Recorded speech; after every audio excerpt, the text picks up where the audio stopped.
Welcome to Government Speak. This is where we'll cut through the government speak to get the information you need about county programs, services, and events straight from the source. Welcome to Government Speak, Contra Costa County's official podcast. In this episode, we're digging into the hidden history written into the deeds of homes across Contra Costa County. The Mapping Prejudice Project is a powerful initiative uncovering racially restrictive housing covenants that once shaped who could live where in our communities. What does it mean to map these covenants today? How does this work help us better understand modern-day housing inequities? And where do we go from here? To help us better understand, we're joined by Registrar of Voters and Clerk-Recorder, Kristin Connelly. Kristin, welcome to the podcast. Thanks for having me. So explain to us, what is the Mapping Prejudice Project? Well, the first thing you have to understand is that we are engaging in this work because of a 2021 law, AB 1466, that was passed by the California legislature that required counties to come up with a plan for identifying and redacting illegal restrictive covenants in the public record. Importantly, this was an unfunded mandate. And there was lots of flexibility about how you would do this. But when I came into office in 2023, our staff had been wrestling with how to go about this. And we have been dealing with this as homeowners have requested it. And so, but what we were able to do is partner with the University of Minnesota's Mapping Prejudice Project. I want to make sure they get credit for the name. They're the Mapping Prejudice Project. It's part of their library system. And so it's through a unique partnership with them that we're going to be able to meet this state mandate by not spending very much money, but to engage the community in helping us get there. So it's a partnership between our office, the University of Minnesota Library System's Mapping Prejudice Project, and community volunteers. So I even want to back up to, what is a covenant? Oh, okay. Well, so there's lots of different, so in housing records, right? So I'm the county recorder. Our office is responsible for recording all manner of property transactions, right? And so sometimes those are deeds, sometimes those are trusts. They look all different ways. And there's also things called CC&Rs, which are basically the rules for a housing development. And so for many years, and primarily this were during the years of starting in the 1920s through the 1960s, these documents had limitations about who could live in a place. And so so a covenant, right, is sort of a rule that flows with a property. And so that's what we're talking about. Okay. So why is it important to address this now? Give us some context. Yeah. Okay. So here's the thing, is that there was a landmark case of the Supreme Court in 1948 that basically struck down these illegal racial restrictive covenants on the grounds that they violated the Equal Protection Clause.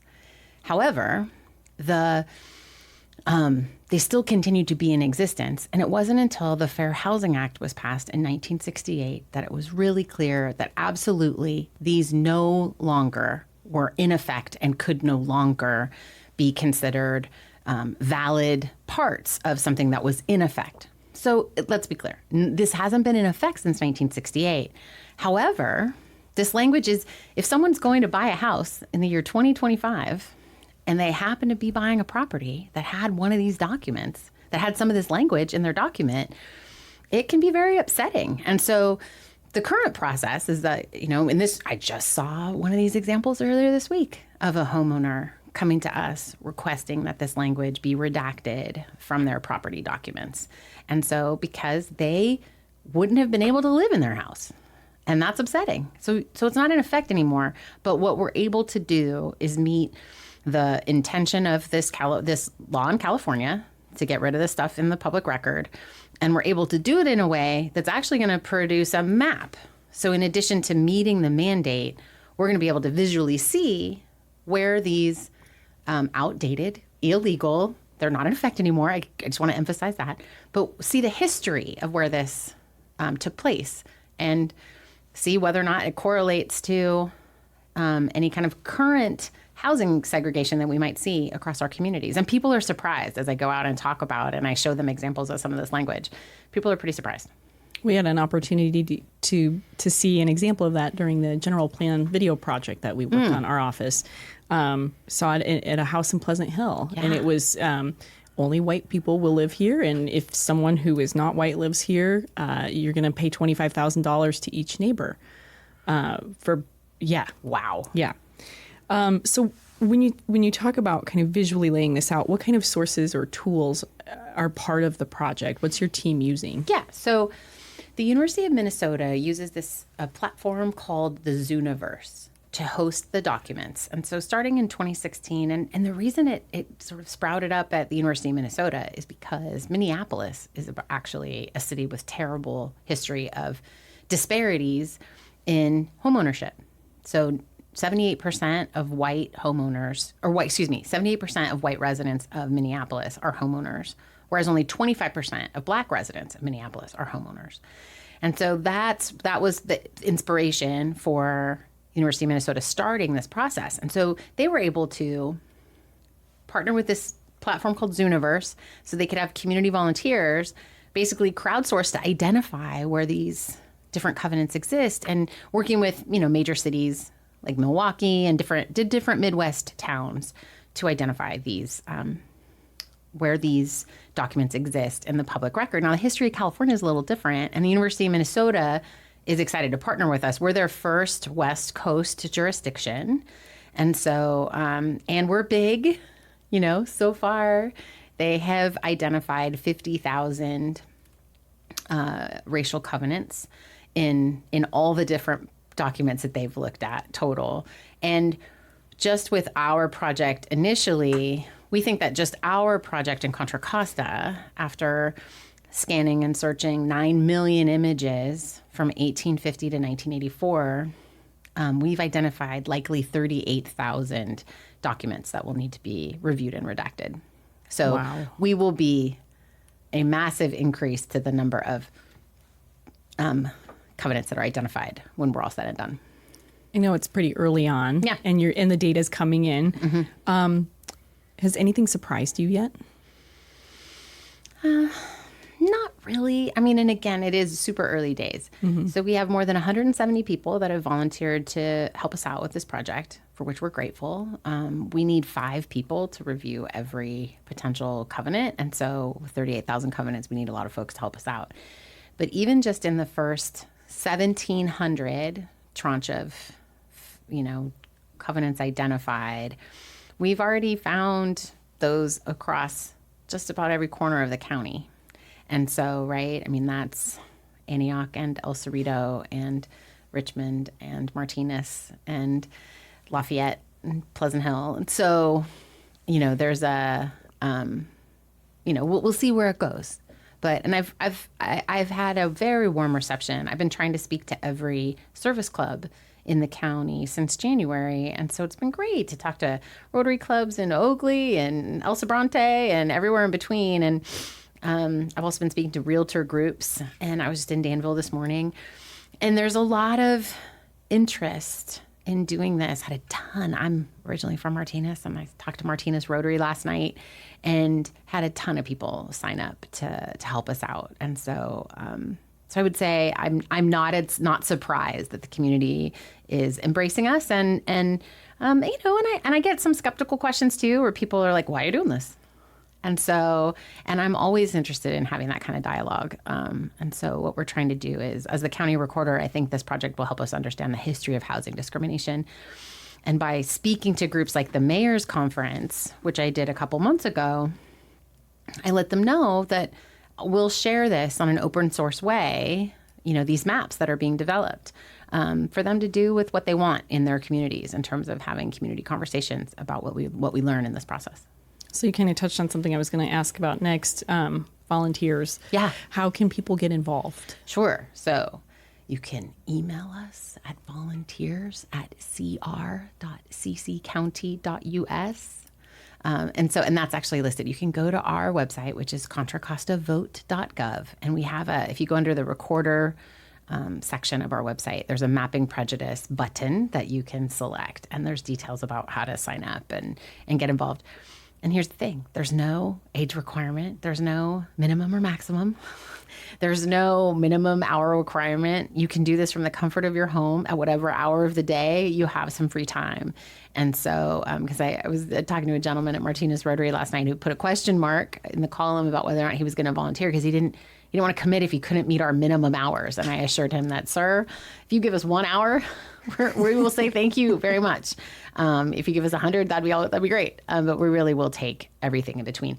What we're also asking is if there are community groups that we can speak to or, different volunteer organizations that are interested in, getting folks excited about partnering, then, I definitely am happy to go speak to them directly myself, send our records archive manager, Joseph Barton. He's heading this up for us and is just he's so committed to understand the history of Contra Costa. He's such a great guy, 5th generation Martinez resident, born and raised. He lives in Brentwood now, but he just loves Martinez, and just like I do. And there's lots of different ways you can help out. So kind of switching gears a little bit, how do you in your role see this project increasing or influencing the public's understanding of kind of our region's history of segregation and inequality? I mean, I meet people whenever I talk about this who are surprised, particularly young people, that this ever existed in California, that these kinds of restrictions were allowed under the law, the extent to which they were, the impacts on the Asian American community in particular, right? Discrimination looks different in California than it does in some of these other places that University of Minnesota is working with. And so I think that it's sort of this, 1968 wasn't that long ago. And so, people I think are surprised that, this is not someone else's problem, someone else's community dealt with this. And I just think it's, and we're going to put the redacted documents, right, where this language is redacted. Those will be the documents that get circulated moving forward. We'll keep the originals. I mean, that's part of history. And so those will stay in our archives. But when you go to buy a house and are doing a new transaction, the redacted documents will be going forward. And hopefully that will make it a not a painful process for some people, because we've definitely gotten the feedback that for the people that have been asking us to do this on a one-off basis when they're buying a house, it's uncomfortable. And I would love for that to be prevented in the future. But yeah, the history is the history. And so, I think it'll be interesting to see what it looked like in the 20s to the 60s in different parts of our community in particular, right? That's really where these are most likely to have been put in place. And then see what that looks like compared to, what are our patterns today? So, yes, we'll see. I think the conversations will look different in different places. So, and that's okay. Once everything's mapped out, what comes next? What should, when I think about decision makers in the county, what should policymakers, planners, advocates, what should they be thinking about? Yeah, no, I mean, I think that people need to ask them, like, what surprises them? What are they learning, right? So in a county of almost 1.2 million people, I don't know the total housing stock currently, right? But to have 38,000 or so, hits that are going to be mapped out in some pattern, I think that we should ask ourselves important questions about if we've really overcome these previous barriers. And so, there are plenty of people that work specifically on housing. I think city council members need to have conversations about how much housing they're approving or opposing in their particular communities, and how that connects to what particular, history is. But I'm proud that we're going to be able to meet this unfunded mandate without having a 6-figure contract go, or 7-figure really in most places, a 7-figure contract going to a private sector company that's just going to do the redactions. I think that the approach we're taking is going to be stretch public, really hard public dollars the furthest, And then we're doing it in conversation with the community. And so, I think it'll be, I know that all the members of the Board of Supervisors are going to be interested in this. And I'm happy to talk to, kind of share it with people. And what's great is that our partners at the University of Minnesota Mapping Prejudice Project, they're going to be building the map along the way. So we're going to start to see things even before we get too deep into doing all of the work. And we're doing it in a random sample. So it's like, you may come across, a volunteer may come across something in his or her own community. But one reason I'm going to every corner of Contra Costa to recruit volunteers is that I want this to be something where we don't just have volunteers for one particular part of the county looking at the whole county. I want there to be buy-in from everybody. So we're going to have maps along the way, which I think will be, there'll be some gratification for volunteers who are helping us build this. And so, yeah, I think there's going to be some learning. I think people like learning their history. Even when it's hard. Even when it's hard. You kind of touched on this a little bit, but, how could this inform current housing policy, land use policy, racial equity efforts? Yeah. Let me be clear. As the county Clerk-Recorder and Registrar of Voters, everything I do on a nonpartisan basis. And there's no question that land use and housing are really big issues at the local level. They can often kick off a lot of feelings. And there's lots of different opinions about that kind of stuff. But I do think that there's a real hunger, particularly among young people, to figure out how can we make our communities more affordable, And I know lots of people in my age demographic, as we're watching our kids age, is how is California going to continue to be this land of opportunity when we haven't solved the affordability crisis at all? And I've lived back here as a full-fledged adult for 15 years now, and I lament that there's a lot of work that still needs to be done. We haven't tackled a lot of our challenges. And so I want to stay in my lane because I'm a nonpartisan Clerk-Recorder and Registrar. But I think that I hopefully can be facilitating important conversations in lots of other places by doing this work and producing these maps for our different communities. I'm sure there'll be discussions around reconciliation, community healing, potential reparation. There's a lot. Yeah, a lot comes to mind. You're seeing preliminary results with the data. At least you kind of have a sense of how big the pool is going to be. What do you hope people take away when they see the maps? Particularly, in their neighborhoods or elsewhere. Yeah, I think I hope people will begin to ask questions about why this happened, and what are we doing to make sure that barriers like this don't get perpetuated. I hope that people listen. Sometimes it's hard, especially when history can be problematic or painful. I think a lot of people would rather not engage with it or not even read it. So I hope that people are open to looking at the maps and thinking about whether or not, the community in which they live has a history here. And maybe it won't. Maybe, people will find themselves living in a community that it's no little red dots on a map that we're producing. But I just hope people are open and that they're willing to learn. I think that's a reasonable ask, especially when you're collecting all this data.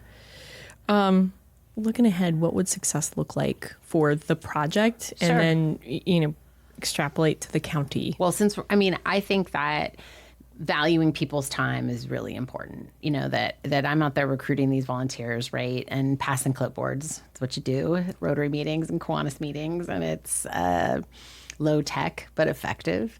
And I want to honor people's time. I think success, it's going to be important that the people that volunteer their time feel like their time is well spent and that they're a part of, building something meaningful so that we can learn what, the history of housing discrimination looked like in Contra Costa. And I think part of that learning will help turn the page on that, right? And so I think that if we can build better knowledge kind of break through some misinformation or help educate people about what's out there, I think we will have done a good service. And also that no person who goes to buy or sell a house in Contra Costa gets reminded of this blatantly, and it could be that people see these redacted documents and then they want to see what the underlying documents look like. And those will always be in our archive, will always be available for people. But success, I think, is getting this work done, looking at the maps, both big picture, but then also in smaller chunks, right? With 19 cities and towns and 34 unincorporated communities, we're a really diverse place. And so I'm excited about the power of being able to have a map of any size so that a community, however you define your community, whether that's countywide or by supervisorial district or in a smaller chunk, that we will have been able to tell the story about what the history of housing discrimination looked like in that community.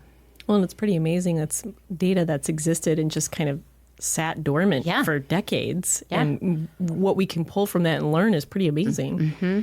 If there's one takeaway from today's discussion, what would you want people to remember the most? I would want people to know that, just be reminded that, Contra Costa is such a vibrant, diverse, interesting place. And this is just one tiny part of our history. And that there's an opportunity to be a part of it if this is at all interesting to you. And maybe if you're listening to this, you might consider lending us an hour or 2 or 10 to help us get through those 38,000 documents over the next couple of years. It's going to be a big lift.